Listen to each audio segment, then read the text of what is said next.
That's all. Cheryl, come back a minute, Cheryl. Tell Cheryl to write down. That's only the second mistake I've made. The first one was getting out of bed this morning. I want to thank Cheryl, his wife Barbara, for opening their property here for this event. I certainly appreciate it. It's a very nice day. Thank you all for coming out. I want to share a story with you. The first time I met Cheryl was a few years ago. I actually stopped him. You know, he's a pilot, and he's always going somewhere, and he was going a little bit too fast one day, and I pulled him over, and I was on Interstate 10, around Lane Avenue, and I'm out by my right front fender. I'm going to just write him a warning.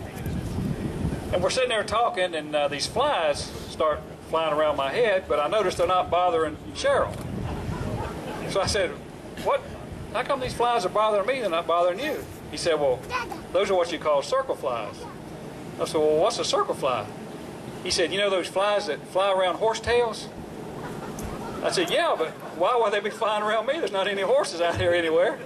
He said, "Well, you can fool some people, but you can't fool those circle flies." And I got to thinking about it a minute. I think he just called me a horse's butt. And I was just giving him a warning. So I can imagine what he said if I'd given him a ticket. But thank you again. Hugh Graham, who had to leave, also helped set up this event. Connie Johnson, thank you for doing the same. And former Sheriff Ray Geiger, who's also a supporter of mine. He couldn't be here today. His wife had to go to the doctor, but I want to thank him too. I know it's hot out there. I certainly appreciate you all coming here, taking time out of your Saturday to come to this event. Hope you got enough to eat. I want to introduce my wife, Emma. Please stand up. Quick story about Emma. We met, first time I seen her, I was 14 years old. I was in the 9th grade. She was in the 10th grade. Back then, 9th grade was in junior high. 10th, 11th, and 12th in high school. So I used to go to the football games on Friday night, and she was a cheerleader, and I used to sit in the stands and watch her cheer. I thought she was really cute and just mesmerized back then. And the team scored a touchdown one day and one time, and they threw out these little plastic footballs. And I'm standing in the stands, and she threw one right to me. And I thought two things. I thought, man, she's got a pretty good arm. And I think she likes me because she threw me this football. But later on, I realized she didn't have quite the arm I thought she had because she was trying to throw it to a guy that was about 3 rows up. But later on, when I got into high school, I was in the library. One of my classes was a library assistant. She came in, checked in a book, which was overdue, by the way, and we got to talking again. The next thing we know, we went to junior senior prom, and the rest is history. But in 3 days, we'll be celebrating our 30th wedding anniversary. So. My dad, Joe, is here. Joe's sitting over there underneath the tent.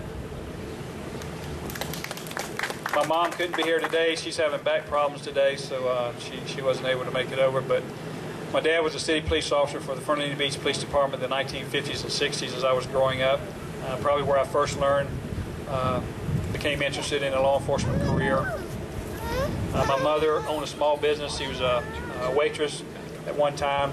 At night, she went to school during the day to get her beautician's license. She became a hairstylist, eventually owned her own beauty shop for over 30 years. My sister, Brenda, works at Nassau Baptist Hospital. She's been a nurse for 38 years. Of course, you all know my brother, Danny, who worked a long time with the Fernandina Beach Fire Department, was the fire chief. He retired, and now he represents District 1 as the Nassau County Commissioner. You know, public safety is one of the most important responsibilities that face a community. An area with safe neighborhoods, safe schools, and safe streets are what allow working families and small businesses to prosper and grow. It makes people want to move to or visit your community, which can help the economy. And it also enhances our quality of lives. And as a candidate for sheriff, I'm committed to protecting your family, your property, and our values. I grew up here, graduated from Fernandina Beach High School in 1971. Was drafted by the New York Mets, went off and played professional baseball in their minor league organization for a few years. Graduate of the Florida Highway Patrol Academy, the University of Louisville Southern Police Institute, Northwestern University Senior Management Leadership Program, and I have a Bachelor of Arts degree from Columbia College in Missouri.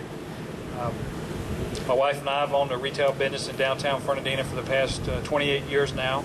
Business we started, and it's been very, very successful. I've been a law enforcement officer for 35 years. Spent 8 of those years as a homicide investigator, and the last 23 years in supervision and management. During the course of my career, I've supervised patrol operations, homicide investigation, drug interdiction. I've been an evidence custodian, a firearm instructor, and also an agency spokesperson for the last 18 years. I can just simply say that this election is very, very important. We all know how important it is for the direction of our country on a national level, but the local races are very important as well. It matters who we elect to public office. And I say it really matters who we elect as our next sheriff. And I can simply say that I'm running because I care about our community.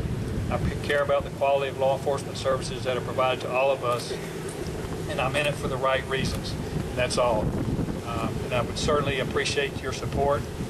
I appreciate your vote, which is more important. We have to get people out to vote. We all know that a low percentage of people vote, so the more people we get to vote, the better off the results will be. If you want an honest, fair, hardworking, and dedicated professional as your next sheriff, then I ask for your support and vote, because that's exactly who you'll get. Someone who cares, someone who will listen, someone who will be accountable, and someone who you can trust. You know, I won't stand up here and make a bunch of promises just to get you to vote for me. I'm not going to do that. I've seen too many politicians make promises that they don't keep, they can't keep, or realize once they get elected it's not quite as easy as they thought it was. But what I'll simply tell you is if elected, I will work hard every day to strive to be the best sheriff I can be, to make sure the department provides the best services they can provide, to make sure your tax dollars are spent wisely and appropriately, and to represent you with honesty and integrity. I've talked with a lot of you today about issues that concern you. I've been all over the county talking to people about other issues as well. Get an idea of what's important to people. And you know, feeling safe in your home, at your work, at school is very important. And it's important to our quality of life here. It's important when we try to attract businesses to come to Nassau County. They want to come to a safe community. And that's what I want to provide. And I believe I can do that. So if any of you have any concerns about the Sheriff's Office, about any issues that you would like the Sheriff's Office to prioritize, certainly let me know that. Certainly can't do anything about it until I'm elected, but I can assure you once elected I will address your concerns. It'll be my #1 priority. So again, thank you for coming.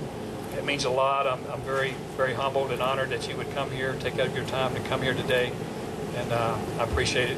When you leave, please be safe. So thank you very much.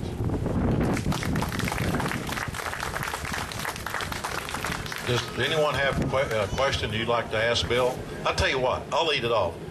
Bill, there's a neighbor here that he and I had this conversation Friday, I think it was. He was concerned about the deputy that we have in this community right now that seems to be doing a real good job, and he's concerned about his future. Could you maybe tell us what your plans are for the deputies that are already in there? Well, certainly, you know, you hear rumors about a new sheriff coming in town and getting rid of everybody, and that's not certainly what I'm about. People doing a good job. They have a lot of good employees working, and we need to keep them working in our community. If someone works your community, I want you to know their name. I want you to know who they are. So in case something was to happen, you know who you can call to come help you. I don't want your neighborhood patrolled by a bunch of strangers. I want you to know the deputies that are patrolling your area. So it's very important to me. I'm sure it is to you, your neighbors. You know, the people that are there now have a job until they prove otherwise. But I have a lot of support inside the department, and they do a good job. Thank you, Bill. That answer your question we talked about the other day? All right, very good. Any other questions, folks? Anybody got anything you'd like to ask Bill publicly? Yes.